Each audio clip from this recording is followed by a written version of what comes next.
Lorsque l'on quitte une relation toxique, on croit que le plus dur est terminé. Mais en réalité, une autre bataille commence, la reconstruction. Le lendemain de sa décision, Élise se réveilla. Pour la première fois depuis des années, personne ne lui avait écrit 20 messages pendant la nuit. Personne ne lui demandait où elle était. Personne ne lui reprochait son silence. Pourtant, elle ne se sentait pas libre. Elle se sentait vide. C'est une sensation que beaucoup de personnes ne comprennent pas.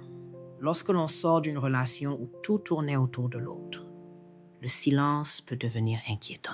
Le cerveau, habitué à l'intensité, aux disputes, aux réconciliations, aux montagnes russes émotionnelles, cherche encore cette dose d'émotion.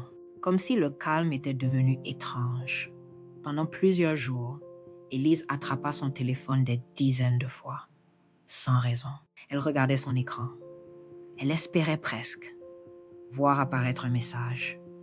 Puis elle reposait lentement son téléphone. Elle comprenait enfin que l'on peut être dépendant, non seulement d'une personne, mais aussi du chaos. Les psychologues parlent parfois de l'attachement traumatique. Dans certaines relations où alternent affection intense et rejet, il devient difficile de partir. Non parce que l'amour est plus fort, mais parce que le cerveau s'est habitué à cette alternance émotionnelle. Cela peut rendre la séparation douloureuse. Comprendre cela, ce n'est pas chercher des excuses, c'est comprendre pourquoi partir demande parfois autant de courage. Une semaine passa, puis 2, puis 3. Élise recommença à marcher dans le parc où elle allait autrefois. Les arbres étaient toujours là, les oiseaux aussi. Pourtant, tout semblait différent. Ou peut-être, était-ce elle qui changeait? Elle s'assit sur un banc. À côté d'elle, une petite fille dessinait. Son père lui demanda « Qu'est-ce que tu dessines ?» La fillette répondit « Moi ». Le père sourit. « Pourquoi tu souris autant ?» La petite répondit naturellement « Parce que c'est moi ». Élise sentit ses yeux se remplir de larmes parce qu'elle réalisa une chose terrible. Elle ne savait plus répondre à cette question. Qui était-elle? Sans Adrien, pendant des années, elle s'était définie par son couple, ses choix, ses peurs, ses habitudes, ses horaires, ses rêves. Tout tournait autour d'une seule personne. Maintenant, elle devait apprendre quelque chose. Avant d'être la partenaire de quelqu'un, nous sommes d'abord la personne avec qui nous passerons toute notre vie. Alors, elle commença lentement, très lentement. Elle reprit son appareil photo. Au début, ses mains tremblaient. Puis, elle photographia un coucher de soleil, une vieille dame qui riait, un enfant courant derrière un pigeon. Des détails qu'elle ne remarquait plus depuis longtemps.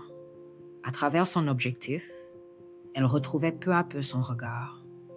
Et, avec lui, une partie d'elle-même. Quelques jours plus tard, elle reçut un message de Camille. « Je vais boire un café.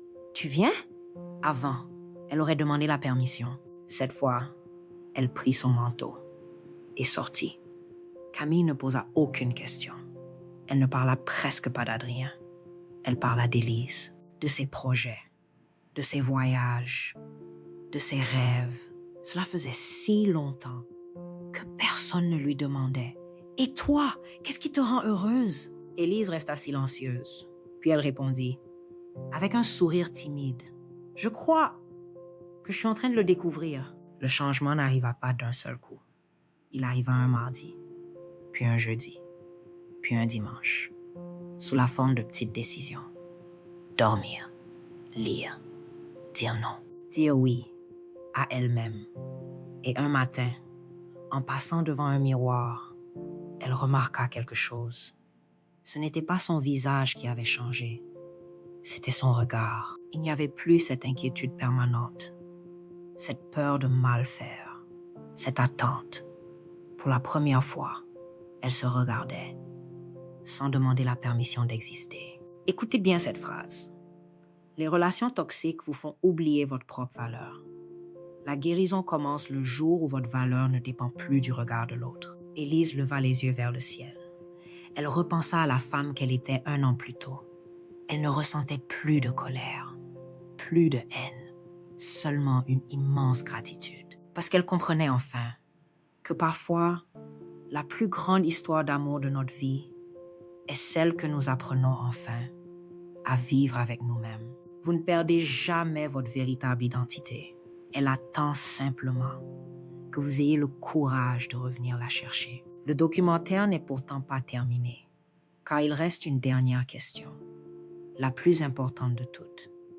Comment savoir si l'on est réellement dans une relation toxique ou simplement dans une relation difficile? C'est ce que nous allons explorer dans le chapitre final. Renforçons votre confiance. À très vite.